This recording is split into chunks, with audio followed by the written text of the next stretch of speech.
Hello students, मैं रश्मि जैन, आपकी अर्थशास्त्र की शिक्षिका। इस वीडियो में हम देखेंगे क्लास 9 चैप्टर 2 संसाधन के रूप में लोग, पीपल एज रिसोर्स का पार्ट 1। वीडियो के इस पार्ट में हम देखेंगे मानव संसाधन और मानव पूंजी क्या है, पुरुषों और महिलाओं के आर्थिक क्रियाकलाप, विभिन्न आर्थिक क्रियाएं, जनसंख्या की गुणवत्ता और शिक्षा का महत्व। चैप्टर के बाकी के टॉपिक्स हम अपने दूसरे वीडियो में कवर करेंगे। आपने अपने पिछले चैप्टर पालमपुर गांव की कहानी में उत्पादन के संगठनों के बारे में जानकारी ली थी। तो हमने क्या देखा था कि कौन कौन से उत्पादन के संगठन है, भूमि, श्रम और पूंजी। हमने उस चैप्टर में मानव पूंजी की बात भी की थी। मानव पूंजी इन सारे उत्पादन के कारकों में सबसे श्रेष्ठ क्यों है? तो इसका कारण यह है कि मानव पूंजी ही बाकी उत्पादन के कारकों को एक जगह संगठित करता है, यानी भूमि, श्रम एवं पूंजी को मानव पूंजी एक जगह संगठित करता है और उत्पादन की प्रक्रिया को संपूर्ण करता है। मानव संसाधन दूसरे संसाधनों के भांति ही जनसंख्या भी एक संसाधन है जिसे मानव संसाधन कहा जाता है।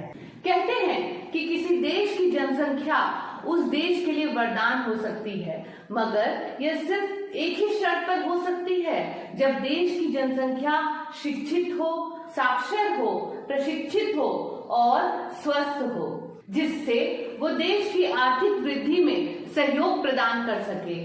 इस प्रकार यह विशाल जनसंख्या का एक सकारात्मक पहलू है, मगर यही जनसंख्या नकारात्मक भी हो सकती है जब हम उस जनसंख्या को उत्तरदायित्व की तरह समझते हैं। यह जनसंख्या जो है, विशाल जनसंख्या देश के लिए परिसंपत्ति बन सकती है कब? जब हम उस मानव जनसंख्या पर निवेश करते हैं और उसे मानव पूंजी की तरह डेवलप करते हैं। और निवेश किस प्रकार? शिक्षा, प्रशिक्षण और स्वास्थ्य के जरिए।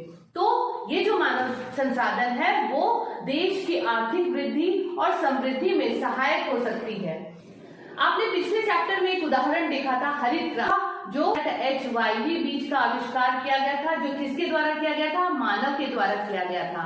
तो हमने यह देखा कि किस प्रकार बेहतर उत्पादन टेक्नोलॉजी के इस्तेमाल से भूमि संसाधन की उत्पादकता को बढ़ाया जा सकता है।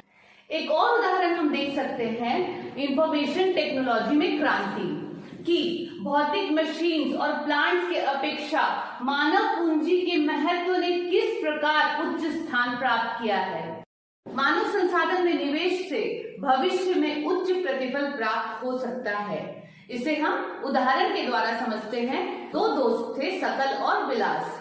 वो दोनों एक ही गांव में रहते थे। सकल की आयु 12 वर्ष की थी। उसके माता पिता चाहते थे कि सकल पढ़ाई करे। चूंकि वो पढ़ने में अच्छा था, उसने अपनी पढ़ाई की, उच्चतर माध्यमिक शिक्षा भी पूरी की और उसके बाद बड़े ही लगन से उसने अपना कोर्स पूरा किया। उसके बाद उसकी नौकरी लग गई और उसने आगे जाकर एक सॉफ्टवेयर डिजाइन किया, जिससे खुश होकर उसके बॉस ने उसका प्रमोशन भी कर दिया। अब दूसरी तरफ हम विलास की कहानी को देखते हैं। तो विलास जब 2 वर्ष का था, उसके पिता की मृत्यु हो गई। उसकी माँ मछलियां बेचकर अपना और अपने घर का पालन पोषण करती थी। वो दिन भर के 50 रुपए ही कमा पाती थी। जब विलास थोड़ा बड़ा हुआ तो उसे गठिया का रोग हो गया, लेकिन उसकी माँ के पास उतने पैसे नहीं थे कि वो उसका इलाज किसी हॉस्पिटल में करवा सके। वो स्कूल भी नहीं जाता था, उसकी पढ़ने में कोई रुचि नहीं थी। कुछ समय बाद उसकी माँ बीमार पड़ गई और उनकी देखभाल करने वाला कोई नहीं था। उनके परिवार में भी उनकी सहायता करने वाला कोई नहीं था। जो विलास है वो उसी गांव में मछलियां बेचने के लिए मजबूर हो गया और वह अपनी माँ की तरह ही बहुत कम कमा पाता था। तो इन दोनों उदाहरणों के द्वारा हमने क्या समझा? हमने देखा कि सकल और विलास दोनों एक ही उम्र के थे, मगर सकल के घर वालों ने उसकी शिक्षा और स्वास्थ्य पर निवेश किया, जिससे आगे जाकर उसकी उत्पादकता और उसकी गुणवत्ता में वृद्धि हुई। और हम यह भी जानते हैं कि कुल उत्पादकता देश की समृद्धि में भी योगदान करती है, जबकि विलास की कहानी इससे विपरीत है। तो कहने का अर्थ यह है कि यदि किसी बच्चे की शिक्षा और स्वास्थ्य पर निवेश किया जाए तो भविष्य में निश्चय ही वह उच्च आय प्राप्त करेगा और समाज एवं एवं देश के लिए बृहद योगदान के रूप में अपना प्रतिफल भी दे सकेगा। आपने जापान का नाम सुना होगा और यह भी जानते होंगे कि जापान एक बहुत ही धनी और विकसित देश है, मगर क्या आपको पता है कि जापान के पास अपना कोई प्राकृतिक संसाधन नहीं है। वे अपने देश के लिए आवश्यक प्राकृतिक संसाधनों का दूसरे देशों से आयात करते हैं, लेकिन उन्होंने जो सबसे महत्वपूर्ण कार्य किया है वह यह है कि उन्होंने अपने लोगों में विशेष रूप से शिक्षा और स्वास्थ्य के क्षेत्र में निवेश किया है और भूमि और पूंजी जैसे संसाधनों का कुशल उपयोग भी किया है और आज जापान एक बहुत ही धनी और विकसित देश है। हम देखते हैं कि विलास और शकल की तरह लोग अन्य आर्थिक क्रियाकलापों में लगे रहते हैं। जैसे अगर विलास को देखा जाए तो वो मछलियां बेचता था, शकल जो है वो किसी फर्म में नौकरी करता था। तो हम पहले यह देखेंगे कि ये कौन कौन से आर्थिक क्रियाकलाप हैं। तो विभिन्न क्रियाकलापों को हम 3 क्षेत्रकों में बांटते हैं। पहला है प्राथमिक क्षेत्र, जिसमें कि कृषि, पशुपालन, मत्स्य पालन, मुर्गी पालन और खनन इत्यादि आते हैं। दूसरा है द्वितीयक क्षेत्र, जिसमें विनिर्माण यानी कि मैन्युफैक्चरिंग आदि आते हैं। तीसरा है तृतीयक क्षेत्र, जिसमें कि व्यापार, परिवहन, संचार, बैंकिंग, बीमा, स्वास्थ्य, शिक्षा, पर्यटन सेवाएं इत्यादि आते हैं। तो ये तीनों आर्थिक क्रियाकलापों के प्रमुख क्षेत्रक हैं। अब हम आर्थिक क्रियाओं को 2 भागों में बांटते हैं। पहला है बाजार क्रियाएं और दूसरा है गैर बाजार क्रियाएं। बाजार क्रियाओं में वेतन या लाभ के उद्देश्य से की गई क्रियाओं के लिए पारिश्रमिक या भुगतान किया जाता है। इसमें सरकारी सेवा सहित सेवाओं और वस्तुओं का उत्पादन भी शामिल है। दूसरी ओर गैर बाजार क्रियाएं क्या होती है? गैर बाजार क्रियाएं वो हैं जो स्व उपभोग के लिए उत्पादन किया जाता है, मतलब सिर्फ अपने उपभोग के लिए उत्पादन किया जाता है। उन सेवाओं और वस्तुओं के उत्पादन की क्रिया को हम गैर बाजार क्रिया कहते हैं। जैसे अगर देखा जाए तो विलास मछलियां बेचता है, तो वो मछलियां क्यों बेचता है? कुछ पैसे कमाने के लिए। तो वो क्या किस प्रकार की क्रिया हो गई? वो आर्थिक क्रिया हो गई। लेकिन अगर विलास घर में खुद के खाने के लिए मछलियां लेकर आता है तो वो उसके लिए उसे पैसे नहीं मिलते, वो स्व उपभोग के लिए मछलियां घर पे ला रहा है। तो वो कौन सी क्रिया हो गई? वो हो गई गैर आर्थिक क्रिया। पिछले कुछ वर्षों में हम देखा करते थे कि कुछ ऐतिहासिक और सांस्कृतिक कारणों की वजह से महिलाओं और पुरुषों के बीच श्रम का विभाजन हो जाता था।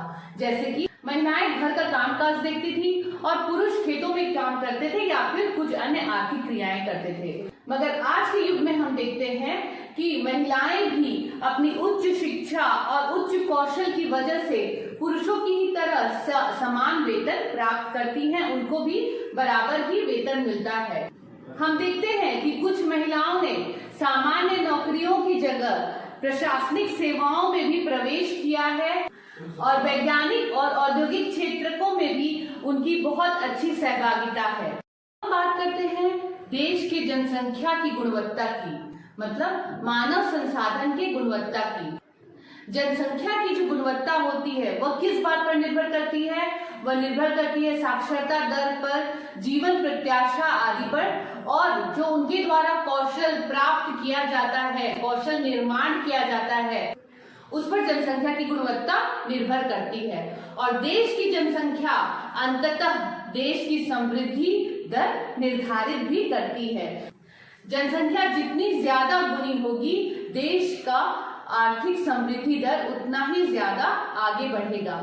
साक्षर और स्वस्थ जनसंख्या देश की परिसंपत्ति होते हैं।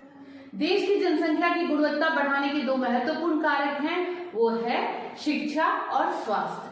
तो सबसे पहले हम शिक्षा की बात करते हैं। तो शिक्षा जो है वो राष्ट्रीय आय और सांस्कृतिक समृद्धि में वृद्धि करती है। तो शिक्षा चूंकि बहुत महत्वपूर्ण है, तो सरकार द्वारा प्राथमिक शिक्षा में सार्वजनिक पहुंच, मतलब सब लोग उस तक पहुंच सके, उसे धारण कर सके और गुणवत्ता प्रदान करने का प्रावधान किया गया है। ये भी है कि प्राथमिक शिक्षा में लड़कियों की शिक्षा पर विशेष जोर भी दिया गया है।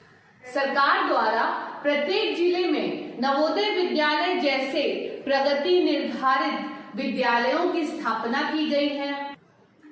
शिक्षा के महत्व को समझते हुए सरकार शिक्षा पर व्यय करती है और इसलिए प्रथम पंचवर्षीय योजना में 151 करोड़ का बजट शिक्षा के क्षेत्र के लिए रखा गया था, जो बढ़कर 11वीं पंचवर्षीय योजना में 3,766.90 करोड़ रुपए हो गया। इससे साक्षरता दर जो 1951 ईस्वी में 18% थी, वो बढ़कर 2011 ईस्वी में 74% हो गई है। लेकिन इसमें भी कुछ असमानताएं हैं, जैसे महिलाओं की अपेक्षा पुरुषों में साक्षरता दर करीब 16.6% अधिक है, जबकि ग्रामीण क्षेत्रों की अपेक्षा नगरीय क्षेत्रों में साक्षरता दर करीब 16% अधिक है। अगर देखें तो केरल के कुछ जिलों में साक्षरता दर 94% है, जबकि बिहार में 62% ही है।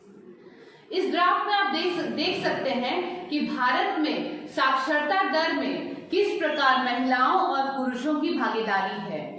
इसमें पहला जो डार्क ग्रीन बार है वो दर्शाता है भारत के कुल साक्षर लोगों के प्रतिशत को, और जो दूसरा है लाइट ग्रीन बार वो है कुल पुरुषों का साक्षरता दर, और लास्ट में जो ग्रे बार है वो दिखा रहा है महिलाओं का साक्षरता दर। तो आप इस ग्राफ के जरिए देख सकते हैं कि किस प्रकार 1951 से लेकर के 2011 तक पुरुषों के साथ साथ महिलाओं की साक्षरता दर में भी करीब करीब समान रूप से ही वृद्धि हुई है। तो शिक्षा के महत्व को समझते हुए और हर तरह की असमानताओं को दूर करने के लिए सरकार द्वारा सर्व शिक्षा अभियान चलाया गया, जिसमें 6 से 14 आयु वर्ग के सभी स्कूली बच्चों को वर्ष 2010 तक प्राथमिक शिक्षा प्रदान की जाए। इसके अतिरिक्त प्राथमिक शिक्षा में नामांकन हेतु सरकार ने सेतु पाठ्यक्रम नामक अभियान चलाया। इसके अलावा जो बच्चे बीच में पढ़ाई छोड़ देते हैं उनके लिए स्कूल लौटो शिविर नामक अभियान को आरंभ किया गया। कक्षा में बच्चों की उपस्थिति को बढ़ाने के लिए, साथ साथ उनके पोषण को बढ़ाने के लिए, उनमें सुधार के लिए दोपहर के भोजन की योजना भी कार्यान्वित की गई, जिसे हम मिड डे मील बोलते हैं, वो योजना भी कार्यान्वित की गई। यूजीसी के एक रिपोर्ट के अनुसार इस चार्ट के माध्यम से हम देखेंगे कि सरकार के द्वारा चलाए गए अभियानों से गत वर्षों में किस प्रकार शिक्षा के क्षेत्र में प्रगति हुई है। इस चार्ट में हम देख सकते हैं कि 1950-51 में जहां महाविद्यालयों की संख्या 750 थी, वहीं 2016-17 में बढ़कर वो 42,338 हो गई है। हम देखते हैं कि विश्वविद्यालयों की संख्या जो 1950 और 51 में 30 थी, मात्र 30 थी, वो 2016-17 में बढ़कर 795 हो गई है। इसी प्रकार हम देखते हैं नेक्स्ट कॉलम में कि विद्यार्थियों की संख्या जो 1950-51 में 2,63,000 थी, वही 2016-17 में बढ़कर 2,94,27,158 के करीब हो गई है। इसके अलावा यूनिवर्सिटी और कॉलेजों में भी वृद्धि हुई, जो 1950-51 में 24,000 थे, वही 2016 और 17 में बढ़कर 14,70,190 के करीब हो गए हैं। तो बच्चों, वीडियो के इस भाग में आपने जाना कि मानव संसाधन क्या है, मानव पूंजी का निर्माण किस प्रकार किया जाता है, पुरुषों और महिलाओं के आर्थिक क्रियाकलापों के बारे में भी आपने जाना, और आपने यह भी जाना कि मानव पूंजी के निर्माण में शिक्षा का महत्व कितना ज्यादा है। तो वीडियो के अगले पार्ट 2 में हम देखेंगे कि मानव पूंजी के निर्माण में स्वास्थ्य कितना महत्वपूर्ण है और वो रोजगार से उसका क्या संबंध है। तो बच्चों, इस वीडियो में बस इतना ही। आप मेरे वीडियो को लाइक, शेयर और सब्सक्राइब करना ना भूलें, और मेरे नेक्स्ट वीडियो यानी कि पार्ट 2, इस चैप्टर के पार्ट 2 की नोटिफिकेशन आपको मिल जाए, उसके लिए आप बेल आइकॉन को क्लिक करना ना भूलें। Thank you.